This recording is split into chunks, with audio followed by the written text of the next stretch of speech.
Vamos lá, gente, mais uma análise de uma redação, né? Essa redação tirou 970, é uma boa nota. Eu peguei lá do site. Eita, um site que Pedro. Acho que foi. Não foi no. Deixa eu ver o nome aqui. Foi no projeto da redação Nota 1000, né? Aí o que eu vou fazer? Eu vou fazer várias análises de várias redações. O primeiro tema de hoje, da redação de hoje, vai ser o combate ao uso indiscriminado, assim, um uso sem nenhum critério, né? Uso de qualquer jeito, das tecnologias digitais de informação por crianças. Então, basicamente, o que é que o tema tá. Provavelmente não, é, né? O que é que tá. O que é que o tema. Quer que o escritor do texto, o aluno quer que seja discutido. Basicamente é isso, né? Como é que a gente combate esse problema, né, social, né? Crianças usando tecnologias digitais a todo tempo, né? Isso prejudica. Assim, eu não sou pedagogo, mas assim, é lógico que dá para deduzir que isso é um problema grande, né? Sei lá, principalmente crianças em fase de aprendizagem, né? Na escola. Beleza, então vamos lá. Basicamente, o que tem que ser discutido? Lembrem-se disso. Quando vocês pegarem a prova do Enem, olhem direito o que está sendo pedido no tema. Às vezes você. Aí você pode dizer, não, mas é tão claro, né? Não, às vezes não. Às vezes você pode até confundir com outra coisa, mas vejam o que está sendo pedido, certo? Aqui está claro, né? O uso indiscriminado, o uso sem nenhum tipo de, sei lá, de, como poderia dizer, nenhum tipo de freio, né? Para parar as crianças de usar tecnologia digital. Então vamos lá, vou ler a introdução toda e a gente vai naquele esquema de selecionar as partes, né? E analisando a estrutura da redação, né? Da introdução e assim por diante, né? Vamos lá. No filme Wall-E é retratado um futuro distópico no qual as pessoas, desde seus nascimentos, são expostas ao mundo digital de maneira indiscriminada, o que causa a formação de adultos muito sedentários e com senso crítico quase nulo. Fora da ficção, é possível relacionar a realidade apresentada ao Brasil, onde milhares de crianças usam aparelhos eletrônicos descontroladamente. Faz-se necessário, dessa forma, entender os pilares desse problema, que são a inoperância estatal e a infinidade de discussões em relação ao tema. É engraçado, quando eu li a inoperância estatal, todo mundo quer culpar o Estado, né? Isso é brincadeira, mas é isso mesmo, né? O Estado é responsável por muita coisa. Então, vamos lá, agora vamos para a parte da seleção, né? Das partes da introdução. Na introdução, vocês já sabem disso, tem que ter o quê? O assunto, claro, o tema, que é o assunto a ser tratado na redação, e tem que ter a tese. O que é a tese? É a opinião que você dá a respeito do problema. No Enem é sempre um problema, nunca vai ser algo filosófico. Sim, por que estamos aqui? Sei lá, por que a vida existe? Não, o Enem é sempre um tema é, de caráter assim social, né? E um problema. Por quê? Porque você vai ter que dar uma solução na conclusão desse problema. E essa solução ela vem de uma opinião. É algo que você chama de tese, né? A tese não é basicamente, não é uma opinião em si, é algo que você coloca que pode virar uma opinião formada, assim, uma opinião defendida. É uma opinião embasada, assim, uma opinião que você colocou lá e tentou convencer o leitor, que é o caso da redação, né, daquilo, da sua opinião, assim, vamos dizer assim, ia dizer correção, mas na correção, da validade daquela ideia, aquela ideia faz sentido. Você tenta convencer alguém, né? Então vamos lá, vamos começar. Ele diz, no filme Wall-E, ó, então ele já começa com uma alusão, ó.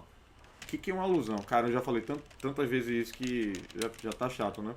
Ó, alusão é quando você. Existem vários tipos de alusão. Tem alusão histórica, uma alusão literária. É quando você faz uma referência, aludir a isso, você se referir a alguma coisa para falar de outra. Aqui, qual é o tema? Não é o uso indiscriminado de tecnologia por crianças? Então ele foi buscar num filme para começar a introduzir a redação. Ó, o que ele fez? Ó? No filme Wall-E é retratado um futuro distópico Distópico é um futuro em que é o contrário da utopia. Por exemplo, utopia é quando você tem uma situação em que tudo dá certo. Se o mundo fosse utópico, todo mundo seria. Não teria pobreza, não teria nada de errado. É um mundo utópico, um mundo irreal, que só existe na imaginação, né? O distópico é o contrário da utopia. Por exemplo, se tiver um mundo perfeito, a distopia vai ser o contrário. Vai ser um mundo cheio de opressão, um mundo terrível, o contrário da utopia. Então ele diz que no filme é retratado um futuro distópico no qual as pessoas, desde seus nascimentos, são expostas ao mundo digital de maneira indiscriminada. Ou seja, as pessoas nascem nesse filme, né, no enredo desse filme aí, e elas, logo de cara, logo desde o nascimento, elas são expostas ao mundo digital, ou seja, à tecnologia, né, de maneira indiscriminada. Ó, vê quando ele toca no tema já um pouco. Ó. Por quê? Ó, tá no tema aqui a palavrinha. Então vou colocar aqui azul, porque eu vou chamar o tema de azul. Azul escuro. Certo, uma palavrinha que se refere ao tema.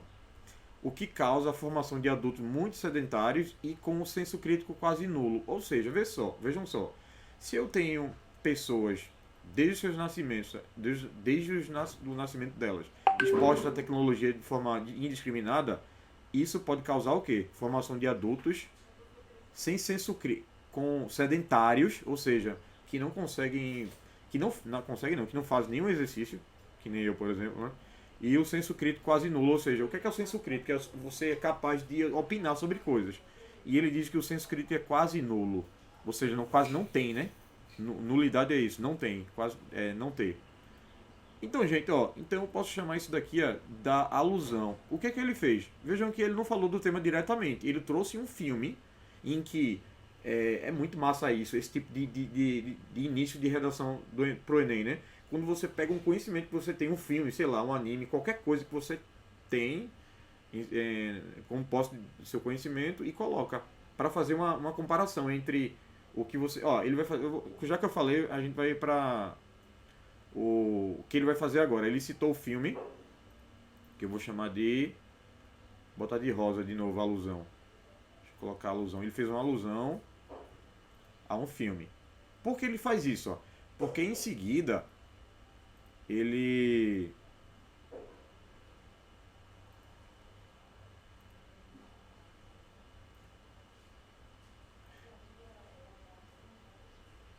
Porque em seguida é o seguinte, ele. Caramba, ficou muito ruim. Deixa eu pausar aqui rapidinho.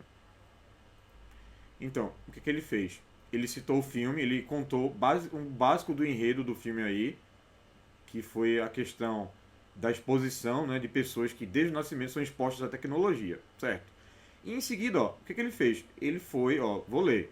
Ele foi para fora da ficção, ou seja, fora do filme, fora do mundo ficcional, dentro da realidade, ó, fora da ficção, é possível relacionar a realidade apresentada ao Brasil. Ou seja, eu posso ver essa realidade do filme, de alguma forma, não exatamente igual, no Brasil. Porque ele diz, ó, fora da ficção, fora do filme, é possível relacionar a realidade apresentada ao Brasil, onde milhares de crianças usam aparelhos eletrônicos descontroladamente. Então ele já coloca o tema. Ele é perfeito, gente, aqui, o tema. Então eu vou colocar aqui de azul. Ó, essa parte toda se refere ao tema. Qual é o tema? O uso indiscriminado da tecnologia por parte de crianças. E ele já coloca o tema aqui, ó. E como é que ele fez a apresentação do tema? Ele foi ao filme, mostrou do que se trata o filme e em seguida foi pro tema. E para ele fazer isso, para ele falar do tema, ele fez uma alusão ao filme e colocou o tema em seguida. Veja que ele colocou o conectivo. Ó. Não esqueçam disso. Isso daí é uma das competências analisadas para você ganhar a pontuação. Vale 200 pontos. Essa como posso dizer, essa forma de o uso dos conectivos, a conexão. Então eu vou colocar vermelho aqui que é o conectivo. Ó. Eu saí da minha alusão, que tocou no tema de alguma forma, e saí fora da ficção, fora do filme, e fui pro tema. Certinho. Tá faltando só o que agora? Tá faltando a tese. Qual é a opinião do autor do texto em relação a esse problema? O que tem que ser feito? O que tem que acontecer para esse problema parar ou ser amenizado? Vamos ver o que ele vai dizer. Ele tem que dizer agora. Vamos ver. Ele diz: faz-se necessário, dessa forma, Ah, então vê, entender os pilares desse problema. Então ele já introduz, ó. Faz necessário, ele já vai introduzir a opinião dele, ó. E para ele começar a introduzir a opinião, ele usa dessa forma que é o conectivo que vai indicar a conclusão. Então vou chamar de. Ele poderia colocar o dessa forma aqui, ó. Para iniciar. Como assim? Você pode perguntar. Porque aqui aí ele vai colocar a tese dele, a opinião dele sobre o problema. Então não tem que colocar um conectivo, ó. Eu tava na alusão, saí da alusão aqui, fui pro tema, coloquei o conectivo, falei do tema. Agora ele não vai colocar a tese e concluir o parágrafo, terminar o parágrafo, ele tem que colocar um conectivo. Ele colocou aqui uma questão de escolha, uma questão de estilo. Ele colocou no lugar no início e colocou depois do início da opinião. Aqui, pode ser feito normalmente. Ó. Faz necessário dessa forma entender os pilares desse problema. Então ele está dizendo que tem que entender a opinião dele. A tese dele é que esse problema tem que ser entendido. Pilares, é assim, pilar, ele usa uma metáfora. Você tem sei lá, imagina um casarão, sei lá, e você tem os pilares que sustentam o teto daquela casa. É, pilar, e não é o pilar que, não, ele não está falando do pilar de sustentação de algum lugar, não, de um lugar físico, não. Ele está falando o pilar no sentido de, como eu posso dizer, os motivos ou o que faz aquilo ser o problema. Entender os pilares desse problema, ou seja, entender o que faz o problema acontecer. O que sustenta o problema ficar lá. Sempre lá. O problema continuar a existir. Isso é um pilar de alguma coisa. O pilar da minha existência é estudar, por exemplo. Esse é o pilar. Isso faz com que eu estude. Quais são os pilares, vamos dizer assim, que fazem esse problema tá aí, presente, né? Na sociedade. Então ele diz, ó, dois problemas ele aponta, que são a inoperância estatal, ou seja, o Estado é inoperante, ele não age, fica lá parado sem agir, sem fazer nada. É uma palavra para negligência. O Estado é negligente, ele não faz as coisas, né? Assim, ele não trata do problema, sabe que o problema existe, mas não faz nada, né? E ele também fala da infinidade de discussões em relação ao tema. Infinidade, essa palavra também é meio estranha. É... Deixa eu ver uma coisa aqui. Então vamos lá. Qual é o problema apontado? São dois, né? A inoperância estatal e a infinidade de discussões. Vejam a definição de infinidade. Infinidade aqui quer dizer algo ínfimo. É algo pouco importante, de valor, importância reduzida. Basicamente é isso daqui, essa definição aqui, é excessivamente pequeno, diminuto. Dígitos do tamanho, dimensão, força, quantidade, volume ou peso muito pequeno. Então, o que ele está dizendo para a gente aqui, para o leitor dele? Ele está dizendo que o Estado é inoperante, é negligente, e além disso, existe infinidade de discussões. Não gostei muito dessa palavra não, mas vamos lá. Ou seja, as discussões são ínfimas, são poucas, são assim, irriso, quase nulas, né? Vamos dizer assim. Ou seja, não se discute muito esse problema. Se o problema é tão discutido, não vai ser, vai ser ignorado e provavelmente ninguém vai fazer nada a respeito, né? Para resolver. É meio que um tema ignorado, né? Então tá aí. Quais são as duas coisas que ele apontou, na opinião dele, que são causas do problema? Não causas exatamente, né? Não que o Estado causou, inventou essa questão mas esses dois problemas, eles são, vamos dizer assim, tem uma palavra bonita para isso, catalisadores desse problema. Eles aumentam o problema. Quando o Estado é negligente, inoperante, e não se discute o problema só cresce, né? Ou fica lá só, sem ser resolvido, né? Com a tendência a crescer. Certo. Então tá aí. Só para terminar o vídeo agora, da introdução. Vejam, gente, isso é muito importante. Eu falei nos outros vídeos, ó. Perceberam que a tese deles é dupla, é duas partes. Por que ele fez isso? Porque ele já montou dois parágrafos. Deixa eu colocar aqui, já grifar a tese, vou colocar de cor. Vou colocar aqui de verde, que nem no outro. Vamos lá.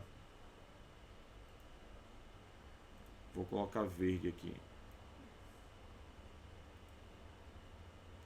Engraçado, esse negócio está selecionando de forma errada.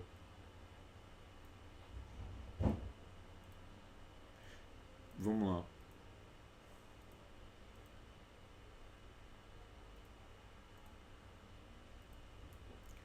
Cara, eu quero selecionar para não ficar destacado. Certo aí. Só deixar assim, certo?